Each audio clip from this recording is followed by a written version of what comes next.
राख्नु होला यही जुन हामीले लबज अहिले गएका छौँ फोटो खिचेर राख्नु होला र आम जनताले चाहिँ त्यहाँनिर क्लिक गर्न मिल्ने खालको बटन बनाइदिनु होला र अहिले हामी यहाँ भएको दाजुभाइहरू जति पनि हुनुहुन्छ र आम नेपालमा छरिएर बस्नुभएका जेन्जी युवाहरूले अवश्य पनि यसलाई चाहिँ सशस्त्र सङ्कलनलाई चाहिँ समाउनुहुन्छ भन्ने चाहिँ हाम्रो बुझाइ गएको छ।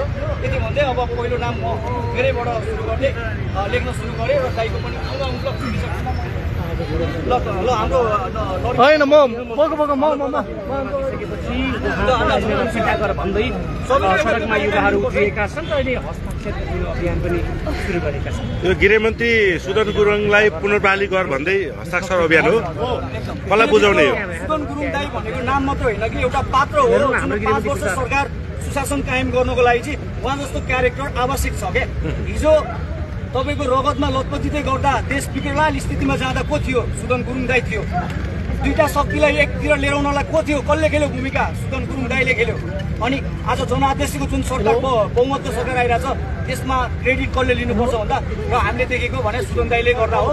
यति हो हामीलाई थाहा भयो र गृहमन्त्रीमा चाहिँ फर्काउनु पर्यो भन्ने हाम्रो बुझाइ हो। यो मिलाएकै भरमा गल्ती छुकाउने त होइन नि। होइन यस्तो के मिलाएको भरमा गल्ती छुकाउने गल्ती कहाँ छ यार ब्रदर? भन्नुहोस् न गल्ती कहाँ छ? छानबिन पछि थाहा होला नि त। छानबिन पछि हो। छानबिन समितिमा त्यस्तो धाँधली नहोस् भनेर त हामीले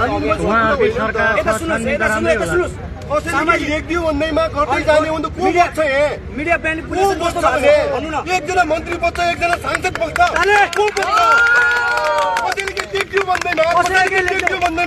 नैतिकता देखाउने हो भने नैतिकता नाप्ने नैतिकता कहाँ छ भने नैतिकता कहाँ गएर नाप्ने हो?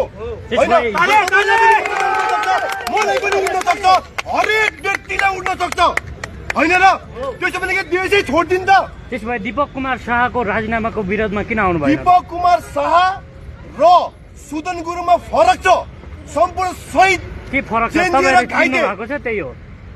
सुदन गुरुङ जेएनजीको प्रतिनिधित्व हो, जेएनजीको लिडर हो, शहीद परिवारको आशा र भरोसाको व्यक्ति हो। सम्पूर्ण घाइतेहरूको प्रतिनिधित्व गर्दै संसद भवनमा सिंह दरबारमा गृहमन्त्रीको पद बहाली गरेको एउटा युवा हो जसले 23 को त्यो नेतृत्व साहसीपूर्वकसँगले हत्याराहरू, भ्रष्टाचारीहरू, दलाल माफियाहरूलाई पत्ता साफ गर्नको लागि जेएनजी घाइते र शहीद परिवारको एकमात्र लिडर सुदन गुरुङको राजीनामा तत्काल खारेज हुनुपर्छ।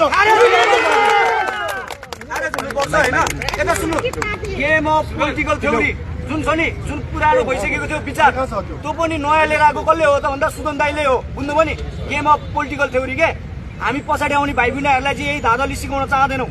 त्यो दाइसँग त्यो लेभलको चेत छ क्या, त्यो लेभलको कन्सिस्टेन्स प्रोग्राम गर्नुभएको छ उहाँले। सिङ्गो प्रहरी संयन्त्रलाई पनि अपग्रेड गर्नुपर्छ भनेर अभियानमा लागेको एक होनार युवालाई ताइनो तुइको 25 लाख, अरे यार 50 करोडको छानबिन गर्न लागिरहनु भएको थियो। 25 लाखको उहाँले त्यही पनि आफ्नो जीवनकालमा कमाएको सम्पत्तिको नाममा चाहिँ अहिले अनि यसरी आएर नैतिक अदालतमा गउने हो त? मान्य छैन। बिचौलियासँग मिल्नु भयो उहाँ? अरे यार बिचौलियासँग अघि भनिसक्नु भयो त दाइले भने कुन चाहिँ मन्त्री चाहिँ नमिलेको छ भने पहिला तपाईँको क्यापिटल मार्केटमा गएर एकचोटि हेर्नुहोस्, भनेको रिसर्च गर्नुहोस्। नयाँलाई चाहिँ मिले पनि छोडिदिने त्यस्तो होइन। तपाईँ यता सुन्नुहोस्, पोजिसनबाट चाहिँ नगर्नु होला है, तपाईँलाई खबरदार पनि छ। बुझ्नु पर्यो, मिलेको भने छैन। नयाँले चाहिँ गल्ती गरे पनि छोडिदिने। पहिलाको संरचना कस्तो थियो? क्यापिटल मार्केटको संरचना कस्तो थियो तपाईँहरूलाई थाहा छ नि? सीमित व्यक्ति र सीमित घरघनाले चलाउँदै आएको नेपालको अर्थतन्त्र हो। त्यसमा एक सुदन दाइ पात्र भएर एउटा सामाजिक पर्सपेक्टिभबाट पनि उत्तीर्ण युवा हुन्छ नि, इकोनोमिक स्ट्रक्चरकोबाट नि उत्तीर्ण युवा हुन उहाँले स्ट्रगल गर्नुभयो होला। तर दोष कसलाई दिने त? दोष त त्यही पुरानोलाई दिनुपर्ने होला नि त। उहाँ त त्यतिखेर त हिँड्दै हुनुहुन्थ्यो त, समाज डेडिकेटेड गरेर विपदमा भएको आम जनताको चाहिँ गुनासोहरू सुन्दै त्यो विपद व्यवस्थापन गर्दै हिँड्नु भएको थियो नि त होइन? अनि कार्य त राम्रो गर्दै त हिँड्नु भएको थियो नि त। अहिले आएर अनि एउटा झिनो एउटा 15 मिनटको तपाईँको त्यो एउटा पत्रले गर्दा म त आम जनताको पर्सपेक्टिभ चाहिँ चेन्ज गर्नु त भएन नि त होइन? मिडिया साथीहरू तपाईँहरू चाहिँ सच्ची हुनुहुन्छ होला, तर सीमित मिडियाहरू यस्ता छन् कि उहाँले चाहिँ खेदो खनेरै लागिरहनु भएको छ। उहाँहरूलाई पनि भन्न चाहन्छौँ जर्नलिजमको चाहिँ विधानमा बस्नु होला होइन? तपाईँहरू जस्तो चाहिन्छ, चौथो अङ्ग नै हो, चाहिन्छ व्यवस्थापन गर्ने मार्गहरू पनि आउँदै होला मन्त्री परिषदको निर्णयबाट। त्यसै कारणले पनि कसैलाई चाहिँ एउटा मिडियालाई चाहिँ अदालत नबनाऊ। तपाईहरुको पुनर्बहाली नभएसम्म आन्दोलन जारी हो? आन्दोलन नभनौँ दाइ, यो चाहिँ हामी जनप्रदर्शन र समाधानको मार्ग दिने मान्छेहरू हौँ होइन? हामी चाहिँ यति मात्र भन्न चाहन्छौँ कि पुनर्बहाली हुन्छ सुदन दाइको, हाम्रो बुझाइ यति मात्र हो हेर्नुहोस् होइन? र हामी कमब्याक भएकै हेर्न चाहन्छौँ। उहाँ जतिको उत्तीर्ण पात्र गृह मन्त्रालयमा अरू कोही पनि छैन। भोलि दोषी देखिनु भयो भने दोषी कसै यता सुन्नु हो दोषी देखाउनलाई चाहिँ त्यो खेल नखेलोस् भनेर अहिले हामी चाहिँ यहाँ आएको हो के उहाँलाई दोषी करार गर्नको लागि चाहिँ यस्ता गतिविधिको त्यो पुरानो खेलहरू चाहिँ नखेल्नु किनकि हामीले अघि पनि भने होइन पोलिटिकल गेम थ्योरी नै हामीले चेन्ज गरिसकेको छौँ जेन्जी प्रदर्शनबाट यो बुझ्नु पर्यो नि त पुराना विचारहरू पुराना भइसके नयाँ र नवीनताको विचारको सुरुवात भइसकेको अवस्थामा त्यो विचार लिएर आउने पात्र सुगन्धाई भएको अवस्थामा अनि अहिले आएर चाहिँ फेरि अब त्यही धारोलीमा चाहिँ मिसाउने काम कसैले नगरोस् भनेर उहाँहरूकै झन्डै 2 तिहाईको सरकार छ खेल चाहिँ कसले खेल्ने त खेल कसले खेल्ने झन्डै 2 तिहाईको सरकार छ भन्नुहुन्छ खेल त खेलिरहनु भएको छ घरि अब अलिअलि मिडिया पर्सनहरूले नि खेलिरहनु भएको छ होइन बुझ्नु पनि अब यो त्यही खेल खेल्नलाई चाहिँ अब राष्ट्र हितको खेल खेलौँ बुझ्नु पनि राष्ट्र हितको खेल खेलौँ हेर्नुहोस् होइन यो ताइन तुईको खेल नखेलौँ अराष्ट्रिय खेल नखेलौँ अहिले यति मात्र बुझौँ कि यदि लोन डिसिजन लिन र यस्तो अब पूर्व प्रधानमन्त्री जस्तो व्यक्तित्वहरूलाई पक्रिनको लागि र सुशासन कायम गराउनको लागि यदि कुनै क्यारेक्टर चाहिएको छ त्यहाँ भने उर्फ सुदन गुरुङ दाइ नै त्यही नाम मात्र हो त्यही ज्यान हो हाम्रो बुझाइ यति हो धन्यवाद अनि उहाँ फिर्ता हुने चान्स पनि छ त गृह मन्त्रालयले आफै चलाउनु भएको छ प्रधानमन्त्री त्यही हो हामीले चाहिँ जनआस्था पनि देखाइरहनु त पाउनु पर्यो नि त हामीले त त्यो बाटो ल्याउनु पर्यो नि त हिजो सुन्नु है उहाँले पदभार गर्ने बित्तिकै घाइतेको व्यवस्थापनको लागि के बोल्नुभयो थाहा छ भाइ मलाई सीमित काम गर्न देऊ अहिले भनेको म सिङ्गो जेन्जीको म त जिम्मेवारी लिएर आएको छैन 3 करोड नेपालीको जिम्मेवारी काँधमा बोकेर आएको छु मलाई केही समय देऊ घाइतेको व्यवस्थापनको लागि यसरी गृहमन्त्री स्वयंले राजीनामा दिनुभएको छ नैतिकताको आधारमा धेरै ठुलो दृष्टान्त पस्केर जानुभएको छ तर उनका समर्थकहरू चाहिँ भ्रष्टहरू देशद्रोहीहरू राष्ट्रघातीहरू ठोक्न सुदन गुरुङ नै फेरि चाहिन्छ भन्दै यहाँ शान्तिपूर्ण विरोध प्रदर्शनमा उत्रिसकेका छन् हेर्न सक्नुहुन्छ चारैतिर युवाहरूको सङ्ख्या बढ्दै गएको देखिन्छ यहाँ होइन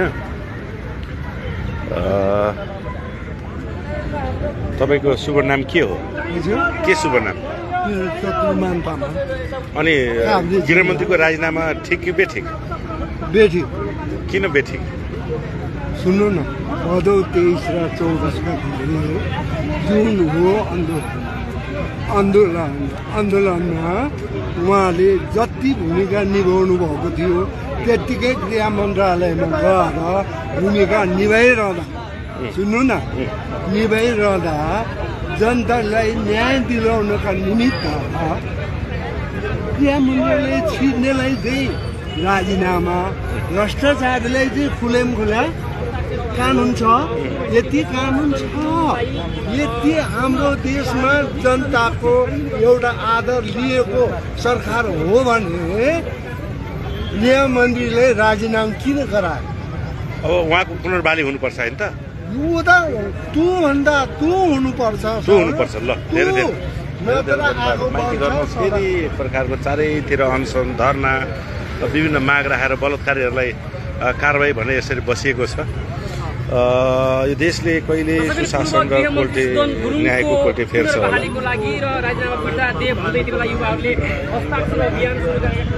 हस्ताक्षर अभियान नै सुरु गरेका छन्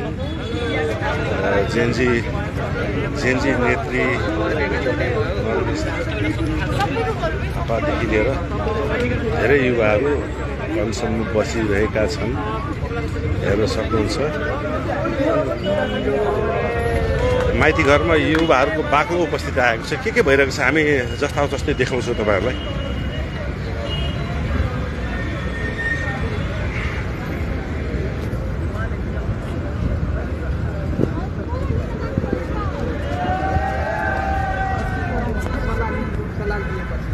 तपाईँले राजीनामा दिएपछि मात्रै हामीलाई अनुसन्धानमा स्वागत भन्ने खालको कुरा आयो त्यसपछि प्रधानमन्त्री बालेन्द्र शाहलाई भेट्न जानुको दिएन र त्यसपछि उहाँले भने अहिलेलाई तपाईँले राजीनामा दिँदै गर्नुहोस् अहिले गृहमन्त्री मैसँग राख्छु र तपाईँले प्रिन्सिपल पार्टी तपाईँ किन